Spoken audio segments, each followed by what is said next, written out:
अच्छा नमस्कार। Good morning दोस्तों। मेरा नाम संतोष गांधी है और मैं आजमगढ़ उत्तर प्रदेश का रहने वाला हूँ। कितने ऐसे लोग हैं दोस्तों जो आज मुझसे पहली बार बहुत अच्छा है, और कितने ऐसे लोग जो पहले मिल चुके हैं कभी 4-10-20 लोग। आप सभी लोगों का दोस्तों इस मीटिंग क्लास में बहुत बहुत हार्दिक स्वागत है। आज आप मान लो किस्मत ही अच्छा है या आपकी मेहनत, आज आप सभी लोगों के अपलाइन के माध्यम से, आपके सीनियर के माध्यम से मुझे इस जगह पे आने का मौका मिला, आपसे बात करने का मौका मिला, आपसे मिलने का मौका मिला, और अच्छा लगा कि आप सारे लोग अपना कीमती टाइम निकाल के, अपना कीमती वक्त निकाल के आज आप यहाँ बैठे हो कुछ सीखने के लिए। तो आप बैठेंगे 1 से 1.5 घंटा चीज़ों को सीखेंगे, समझेंगे, जिससे आप अपने लाइफ को बेहतर कर सकें।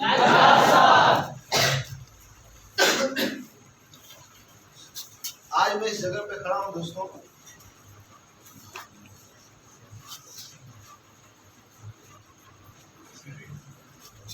इधर ऐसा आगे आप ही से बोलो,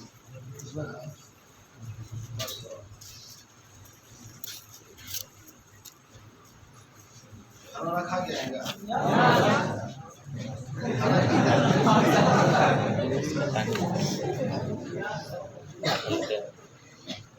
चलिए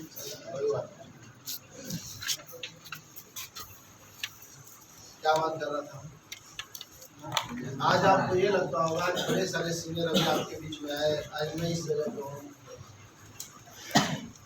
आज आप क्या सोचकर इस जगह पे बैठे मैं नहीं जानता हूँ, बट जिस तरीके से आपने आज यहाँ पे बैठे दोस्तों, आज से ज़्यादा नहीं 8.5 साल पहले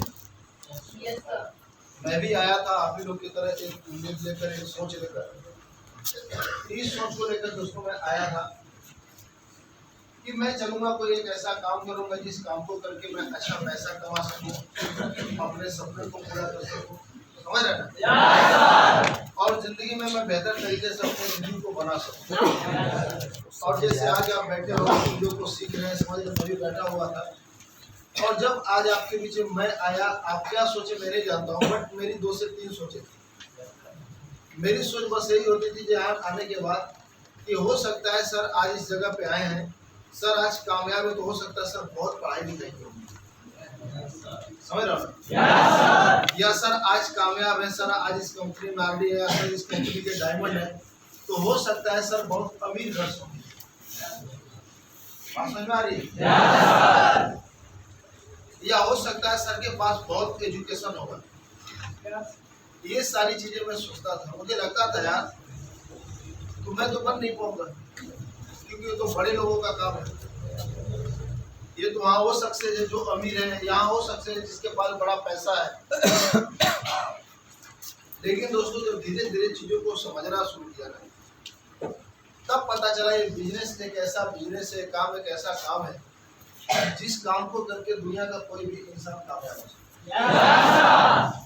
बात समझ में आ रही है? आज हो सकता है आपके माइंड में आया होगा आज संतोष सर आए इस जगह पे, इनके लिए बहुत सारे लोगों ने तालियां बजाया, लोग फूल फेंके, सर का इतना मान सम्मान हुआ। हो सकता है सर बहुत पढ़ाई की होंगी, या सर बहुत अच्छे परिवार से होंगे। तो दोस्तों ऐसा नहीं है। अगर मैं बात करूँ अपने बारे में, इस गिलेज कंपनी में आने से पहले की अगर मैं बात करूँ तो मेरा भी आप ही लोग की तरह परिवार है, 5 लोगों का परिवार, जिस परिवार में दोस्तों पापा मम्मी और 2 बहन और 1 मैं, हम 5 लोग रहा करते हैं, समझ रहे हैं। और उन 5 लोगों के परिवार में दोस्तों जो इनकम आती थी महीने की, वो आती थी 3 से 4 हजार रुपये। मेरे पिताजी एक पान की दुकान करते थे गाँव में, आपको पता हो गांव में जो घूमती वगैरह बैठती है, तो गांव में एक छोटा सा दोस्तों पान की दुकान थी, जिस दुकान को मेरे पिताजी चलाते थे। और इनकम की बात करें तो महीने का 3,000, 3,500, 4,000 रुपया महीना पिताजी कमाते थे। उसी 3,500, 4,000 रुपया में दोस्तों मेरा परिवार चल रहा था। मेरी 2 बहन पढ़ाई कर रही थी, मैं पढ़ाई कर रहा था, 5 लोग खाना पीना खा रहे थे, उसी में सब कुछ मैनेज हो रहा था। कब? जब हम लोग छोटे थे। लेकिन धीरे धीरे दोस्तों समय गुजरता गया, आप लोग बड़े होते गए, जरूरतें बढ़ने लगी, इनकम कम होने लगी।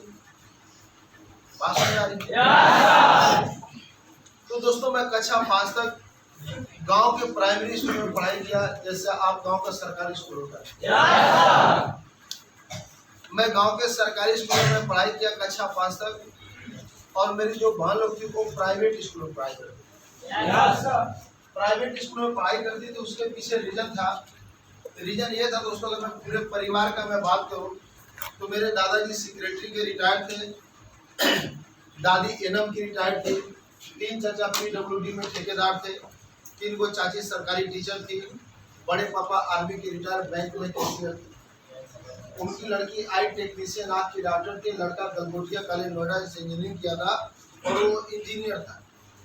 यानी मेरे परिवार में ऑलरेडी 11 ऐसे लोग थे जो सरकारी नौकरी, सरकारी सर्विस करते। कितने लोग? 11। लेकिन मेरे पिताजी दोस्तों ऐसे इंसान थे जो पढ़ाई लिखाई नहीं किए, जिनके वजह से उनको घर पे रह के घर का खेती किसानी करना पड़ता था, घर पे रह के घर की दुकान चलानी पड़ती थी।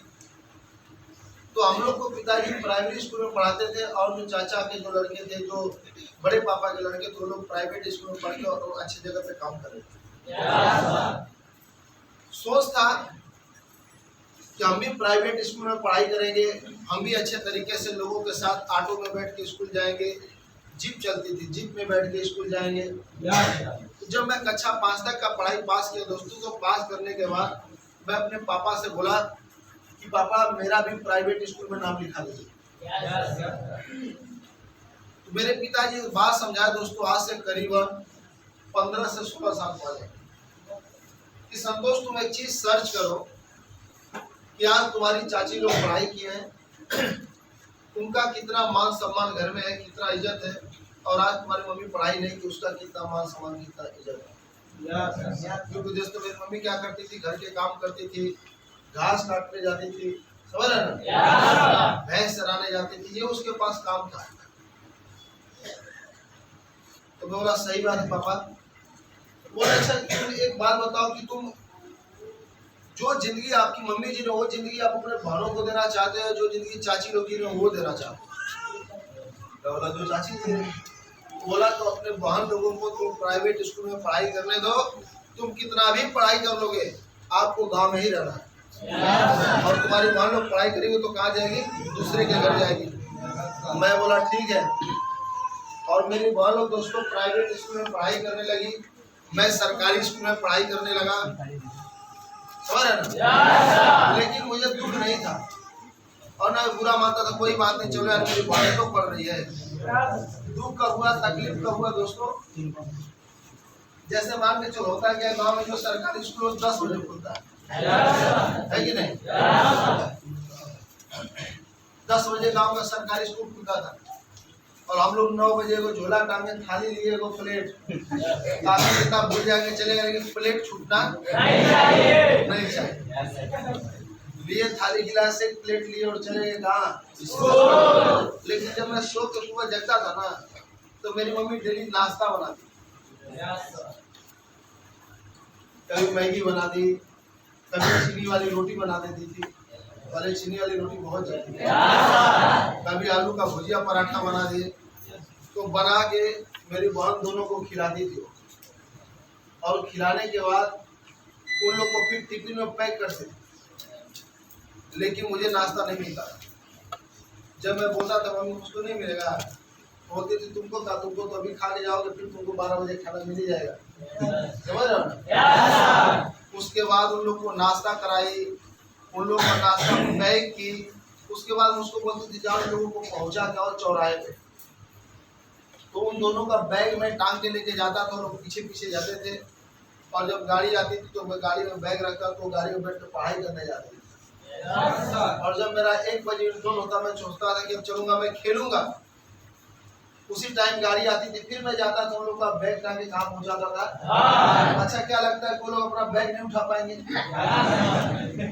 हेलो, जो सुबह नाश्ता करके जाएगा, फिर टिफिन लेके जाएगा, फिर आएगा तुरंत खाएगा, फिर रात में खाएगा, जो 4 चक्कर खाएगा वो बैग नहीं उठा पाएगा?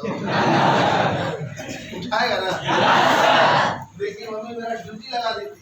क्यों? क्योंकि मैं सरकारी स्कूल में पढ़ता था और सरकारी स्कूल का कोई वैल्यू नहीं। समझ रहे हो? जब स्कूल जाते थे तब मम्मी बोलते थे प्लेट रख लेना। उसका मकसद ये नहीं था कि संतोष जाकर तू पढ़ लेना, नहीं, तू प्लेट रख लेना, खाना मिलेगा। और मैं जाता, खा पी के मस्त रहता था, कोई दिक्कत नहीं थी। कक्षा 5 तक पढ़ाई किए, कक्षा 6 तक पढ़ाई किए दोस्तों। लेकिन मेरा मन था, जान तो क्या, कि मैं पढ़ाई करूं, मैं बाहर जाके पढ़ाई करूं, शुरू से सोचते। उसी टाइम मेरे पिताजी को किसी ने एक स्कूल के बारे में बात बताया। आप नाम सुनोगे, हर एक जिला में एक स्कूल पढ़ता है, जिस स्कूल का नाम होता है राजकीय आश्रम पद्धति विद्यालय।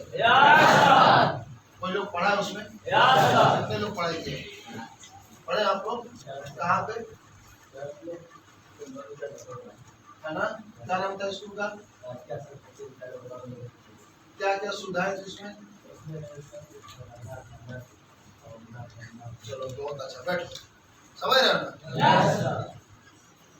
मेरे पिताजी लेकर गए उस स्कूल में मुझे, तो फार्म भरा गया, तो बहुत सारे लोग आए हुए थे। लेकिन उस स्कूल में दोस्तों पढ़ाई हुआ आदमी करता था, आप यकीन मानिए।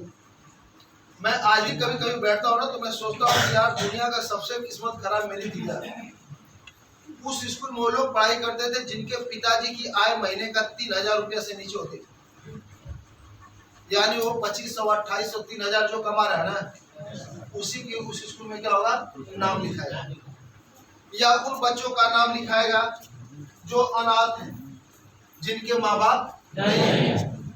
या उन बच्चों का नाम लिखाएगा जो विकलांग है, जो सही से चल नहीं पा रहा है, कोई सही से बोल नहीं पा रहा है, कोई सही से देख नहीं पा रहा है। समझ रहे हो ना? तो मेरे पिताजी लेकर गए स्कूल में, तो मैं देखा बड़े सारे लोग थे। तो मैं सोचा हो सकता है इंटरव्यू होगा।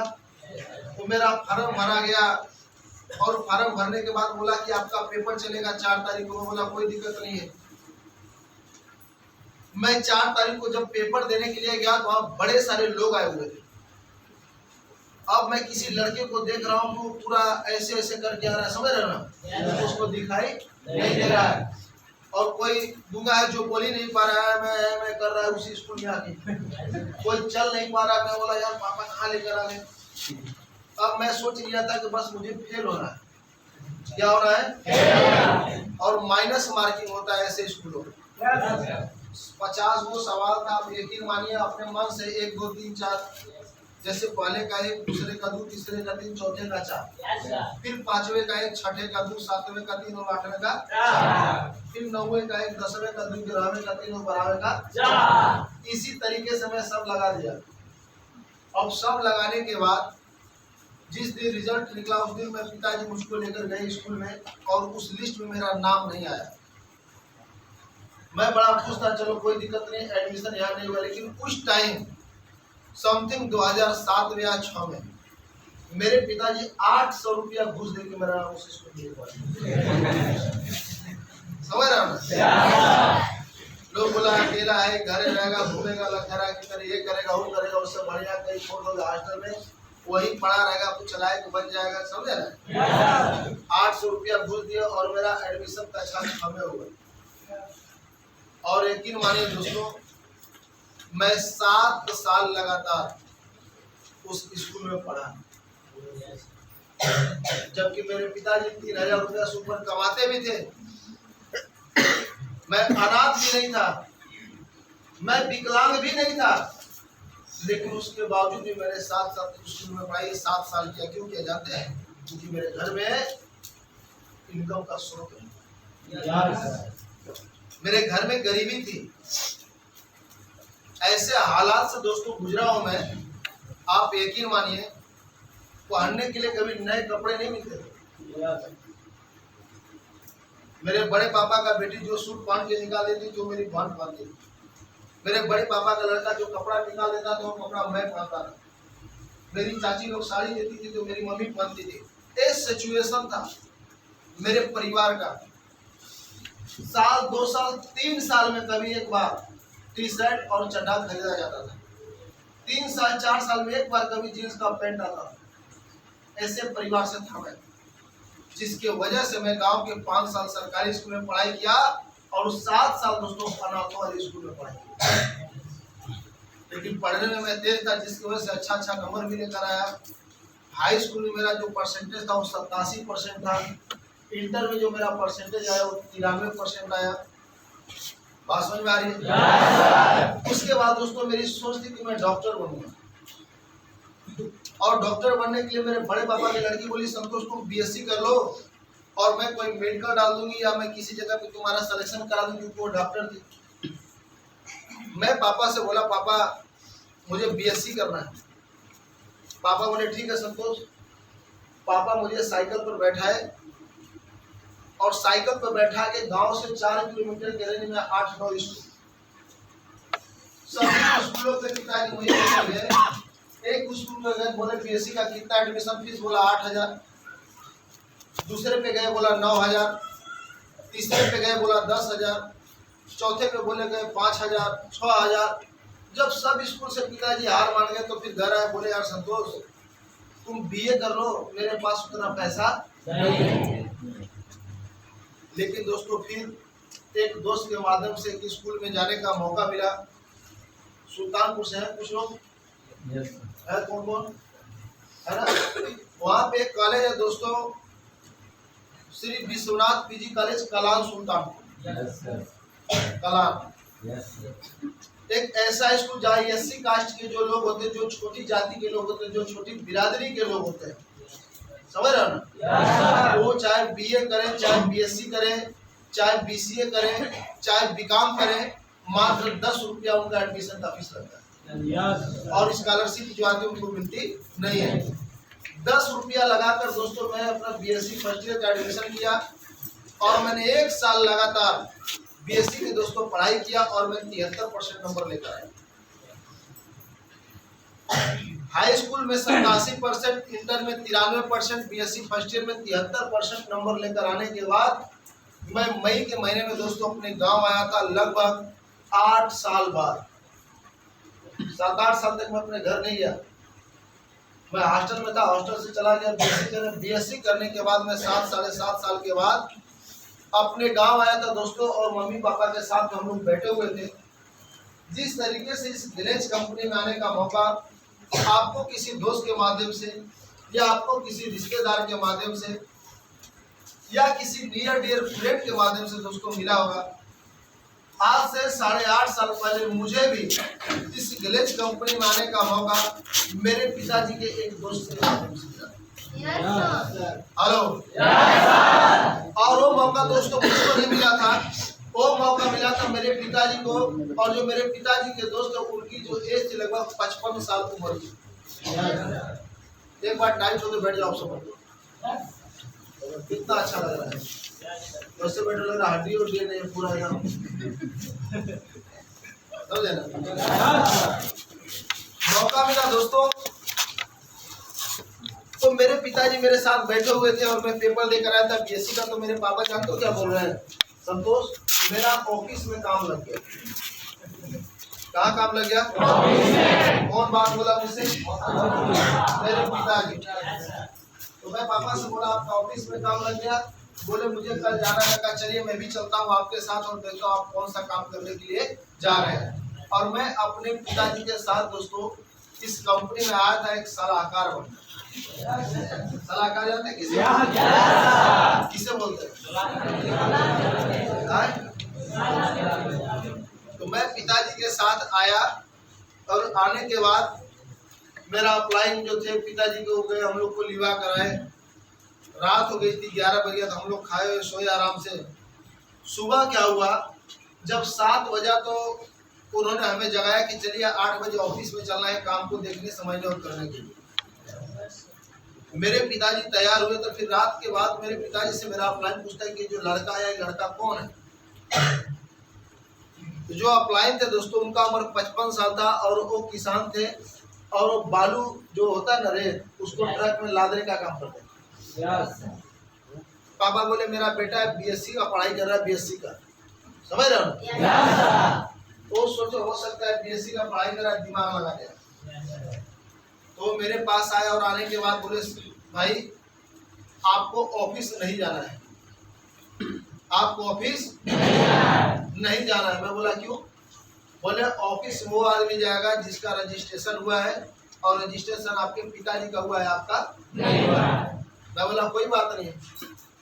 मैं रूम में दोस्तों लेट गया, मेरे पिताजी गए ऑफिस, 8 बजे पापा गए और 12 बजे जब वो ऑफिस से आए तो आने के बाद जानते मुझसे क्या बोल रहे हैं, संतोष टेंशन लेने का जरूरत नहीं है, अब हम लोग का घर की गरीबी दूर हो जाएगी। सबसे आज भी मुझे वो बातें याद है। हेलो, आज भी वो बातें मुझे याद है। आए और आने के बाद सबसे पहले यही बात बोले कि संतोष टेंशन नहीं लेना है, अब हमारे घर की जो गरीबी हो क्या हो जाएगी, दूर हो जाएगी। अब मैं तुमको प्राइवेट स्कूल में पढ़ाऊंगा और तुमको एक रेंजर साइकिल खरीद के मैं दूंगा। हेलो, बात समझ आ रही है? टीवी लगवा देंगे घर में। मैं बोला क्या बात है, जानकारी उतना था नहीं, 17.5 साल मेरी उस टाइम उम्र थी दोस्तों। बोला पापा कैसे? बोले एक ऐसे काम को करने का मौका मिला है जिस काम को अगर मैं ईमानदारी से अगर 5 से 6 महीना कर दूंगा तो मैं महीने का 50,000 रुपये कमाऊंगा। ये बात मुझसे कौन बोला? पापा, मेरे पिताजी। जब ये बात मेरे पिताजी मुझको बोले तो मैं अपने पापा को लिवा के बाहर गया और बाहर जाने के बाद मैं बोला पापा बताइए हमारे गांव में 50,000 रुपये महीना कौन कमाता है? तो बोले कोई नहीं। गांव में 2 टीचर थे, 2 डॉक्टर थे, 1 इंजीनियर, जिनका इनकम महीने का 30,000, 35,000 और 40,000। मैं यही बात पापा से बोला बताइए जो डॉक्टर है, जो इंजीनियर है, जो टीचर है वो 35-40,000 कमा रहा है और आप कक्षा 2 तक पढ़ाई किए और आप पान बेचने वाले आदमी हैं और आप 4 महीने में 50,000 कमाएंगे, ऐसा कभी संभव है? चुपचाप पापा एक कपड़ा उपड़ा लीजिए और यहाँ से तुरंत हम लोग घर चला जाए। बोले सही बोले यार, समझ रहे हो ना? तो सही बोल रहे, मैं कहा एकदम तुरंत चलना है घरे। बैग वैग दोनों का दोस्तों पैक हुआ और बैग पैक करने के बाद हम लोग जा रहे थे वापस, समझ रहे ना? उसी टाइम दोस्तों एक अपलाइन से मुलाकात हुआ।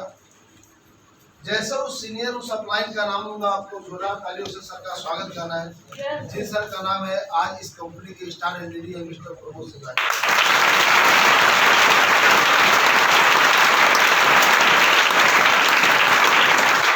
अभी तो थोड़ा ठीक ठाक भी लगते हैं लेकिन सोचो आज उनकी पर्सनालिटी है, 8 साल पहले उनकी पर्सनालिटी क्या रही होगी? हेलो, आज से मैं अगर 8 साल पहले की बात करूँ ना, थोड़ा खड़ा जाओ।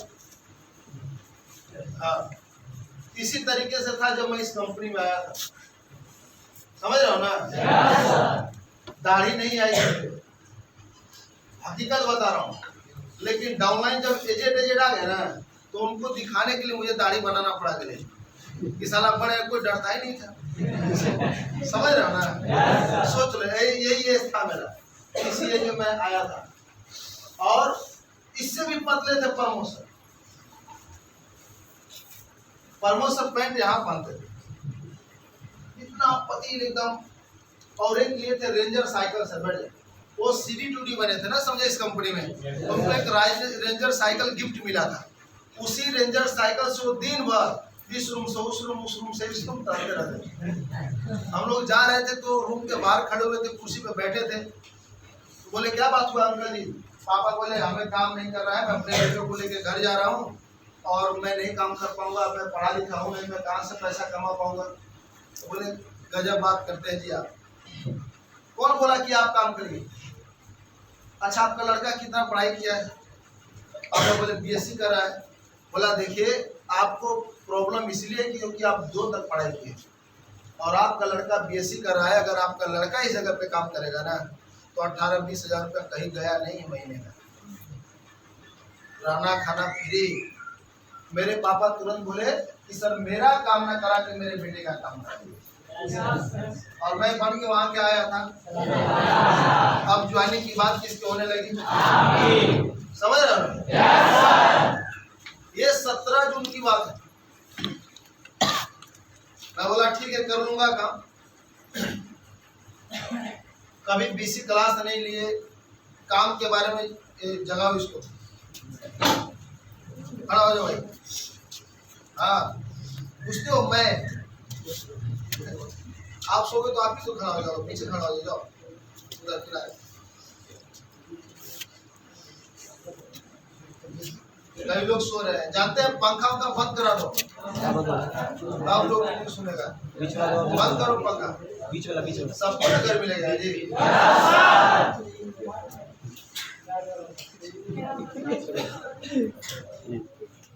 चलो दबा के सो रहे हैं, पंखा चालू है तो मजा ले रहे हो हवा का। क्या ऐसा छत था, छत धर्मेंद्र सर को याद होगा, टीन का रूम था, टीन का, उसी में बैठ के हम लोग सेंटर चलाते थे सुबह 6 बजे से 9 बजे तक और दोपहर में 2 बजे से लेकर 6 बजे तक। और वो सेंटर ऐसे था, समझे ना? ऐसे, और ऐसे बैठे थे 1000 लोग। और जब 2 बजे क्लास स्टार्ट होता था तो जो क्लास लेता था ना लास्ट में सीनियर, उसका पैर आधा जूता पानी में चला जाता था, इतना पसीना। ऐसे बनना है ना मेरे भाई, उम्मीद लगाओ ना। बोले आपका काम हो जाएगा, आप अपने बेटे का काम करा दीजिए अंकल जी, अच्छा पैसा कमाएगा। पापा बोले यार संतोष काम कर लो। बोला ठीक है पापा कोई दिक्कत नहीं। गए फार्म भरे, फार्म भरने के बाद बोले इंटरव्यू दो। इंटरव्यू देने गया तो बोले कि बेटा तुम्हारा ज्वाइनिंग नहीं होगा, तुम्हारा उम्र 18 साल से कम है। मेरी उम्र थी दोस्तों 17 साल 7 महीने। कंपनी में ज्वाइनिंग नहीं हो रहा था। प्रधान से जन्म प्रमाण पत्र और निवास प्रमाण पत्र बनवाया गया और गांव का प्रधान बोला कि मैं इस लड़के को 18.5 साल से जानता हूं, इसका आधार कार्ड थोड़ा सा लेट बना है। तब जाके मेरी इस कंपनी में दोस्तों ज्वाइनिंग हुई। और ज्वाइनिंग करने के बाद बोले अब ऑफिस में चलो, पैसा जमा करना पड़ेगा। पापा बोले यार मेरे पास पैसा तो नहीं है। बोले इस आपका 15,000 रुपया लगेगा। कितना लगेगा? 15,000 रुपया आपको लगेगा। वो दिन दोस्तों मुझे याद है और जिंदगी में मुझे लगता है शायद मैं ये दिन कभी भूल पाऊंगा। समझ रहे हो ना? वो दिन था दोस्तों 18 जून। कौन सा जून? 18 जून। ये 18 जून आप मानो तो मेरे जिंदगी का सबसे बेहतरीन दिन और मानो तो मेरे जिंदगी का सबसे काला दिन था दोस्तों, सबसे बुरा दिन था 18 जून। मेरे पिताजी को अपने भाइयों पे बड़ा भरोसा था। बोले कोई बात नहीं सर, पैसा मंगा देंगे हम। उन्होंने फोन किया बड़े पापा के पास, भैया संतोष का काम लग रहा है, पैसा चाहिए। बोले पैसा नहीं है भाई, मैं तो अभी घर बनवा लिया हूं। जो आदमी 30 साल आर्मी में नौकरी किया और वो बैंक में कैशियर है, क्या उसके अकाउंट में 15,000 रुपया नहीं होगा? आवानी नहीं होगा? जवाब क्या है? पैसा नहीं है। उन्होंने दादाजी के पास फोन लगाया कि बाबूजी पैसा चाहिए, संतोष का काम लग रहा है 15,000। दादा बोले तुमको पता है मैं अभी जमीन लिया हूँ, पैसा नहीं है। मैं आपसे एक सवाल करता हूँ, जो आदमी 40 साल सेक्रेटरी की नौकरी किया और रिटायर होने के बाद 22,000 पेंशन आ रही है और वो अगर 5 लाख का जमीन खरीद लिया तो क्या पूरा पैसा खत्म हो गया? क्या अकाउंट में 15,000 रुपया नहीं होगा? चाचा लोगों के पास फोन के दोस्तों, जो कॉन्ट्रैक्ट लेते थे रोड बनवाने का, ठेकेदार थे, लाखों लाखों का ठेका लेते थे, लेकिन मांगने के बाद उन लोगों ने भी 15,000 रुपया नहीं दिया। नाना को पास फोन किए, नानी को पास फोन किए, अपने 2-4 दोस्तों को फोन किए। दोस्तों वो दिन मुझे आज भी याद है। 18 जून का दोस्तों दिन था। मेरे ऑफिस में मेरे पिताजी समथिंग 150 लोगों के सामने दोस्तों रोने लगे। उस दिन मैं बैठा अकेले जाके यार, और मैं सोचा यार मैं इस दुनिया का कितना बेकार इंसान हूं, मैं इस दुनिया का कितना बदनसीब इंसान हूं मैं, जो कभी प्राइवेट स्कूल में पढ़ाई नहीं कर पाया, गांव के सरकारी स्कूल में पढ़ाई किया, 7 साल अनाथों वाले स्कूल में पढ़ाई किया और 10 रुपया देकर बीएससी किया हूं मैं कितना बेकार इंसान हूं कि आज मुझे 15,000 का जरूरत पड़ा तो मेरे परिवार में 15,000 रुपया मेरे फ्यूचर के लिए नहीं है, और मेरे पिता 150 आदमी के सामने रो रहे हैं। मैं आपसे छोटा सा सवाल करता हूं दोस्तों, आज आपका उम्र 18 साल, 20 साल, 22 साल, 25 साल है, आप पूरी तरीके से जवान हैं, और आज अगर आपके पिताजी आपके सामने रोने लगे तो आपको कैसा लगेगा? भाई साहब, लगता था कलेजा फट के बाहर आ जाएगा। मैं अपने पापा से बोला, पापा आप एक दिन यहाँ रुकिए और मेरा सीट रुकवा के रखिएगा, 24 घंटे के अंदर मैं पैसा का व्यवस्था करके आ रहा हूँ। समझ रहे? मैं सबसे पहले दोस्तों पहुंचा जौनपुर, जहां मैं बीएससी की पढ़ाई कर रहा था। बॉर्डर था जौनपुर सुल्तानपुर का। तुरंत मैं पहुंचा, और पहुंचने के बाद मैं वहां गया। वहां पे क्या था ना कि 2 रूम थे, एक रूम में 4-5 गो लड़की लोग रहती थी, एक रूम में 4-5 हम लोग लड़के लोग थे। तो हम लोग को खाना बनाने का ढंग नहीं था, तो हम लोग घर से राशन वासन लेके जाते, उन लोग को दे देते, तो लोग बनाती थी, तो लोग भी खाते थे और हम लोग भी खाते थे। उसमें मेरे एक बहुत अच्छी दोस्त थी। मैं जाया उसके पास, वो सबसे पहले उससे मिला, और मिलने के बाद मैं बोला, देखो मेरा एक ऑफिस में काम लग रहा है और 15,000 रुपए की मेरी जरूरत है, लेकिन हाँ मेरे पापा बोल रहे थे कि अगर 4-5 महीना मैं ईमानदारी से काम कर दूंगा ना तो 40-50 हजार रुपया मैं महीना कमाऊंगा। बड़ी मार मारेंगे, बात समझ में आ रही है? 40-50 हजार रुपया क्या करेंगे? कमाएंगे। तुम मुझे पैसा दे दो और 4-5 महीना में मैं तुमको डबल दे दूंगा। मैं सोचा कितना, 15 देगी, 30,000 दे देंगे, 50,000 आएगा। तो बात समझ में आ रही है? बोली ठीक है, लेके आती हो। गई अपने घर, बगल में घर था। 1.5 घंटे बाद वो आई। आने के बाद बोली, संतोष मात्र 6,000 रुपया व्यवस्था हो पाया है। मतलब 6,000 से क्या होगा? मैं 15,000 बोला था। बोली नहीं पैसा है। बोली ठीक है कोई बात नहीं, मत लो। मैं बोला ठीक है मत दो। वहां से मैं निकलने लगा तो उसी समय मेरे पापा का फोन आया कि क्या वो व्यवस्था हुआ, सर से बात कर लो। तो मैं सर से बात किया। मैं बोला सर व्यवस्था नहीं हो पा रहा है, मात्र 6,000 हुआ एक जगह से, वो भी मैं नहीं लिया। मैं सोचा कि 15,000 की जरूरत है, 6,000 लेके क्या करूंगा? बोले बाबू बूथ बूथ से घड़ा पड़ता है, 2-4 लोगों से 2-2, 4-4 हजार मांगोगे तो भी तुम्हारा व्यवस्था हो जाएगा। फिर मैं दोबारा उसके पास गया, बोला पैसा दो। बोले तुम तो बोले थे नहीं ले। मैं पागल हो, 6,000 रुपया थोड़ा मोड़ा पैसा होता है।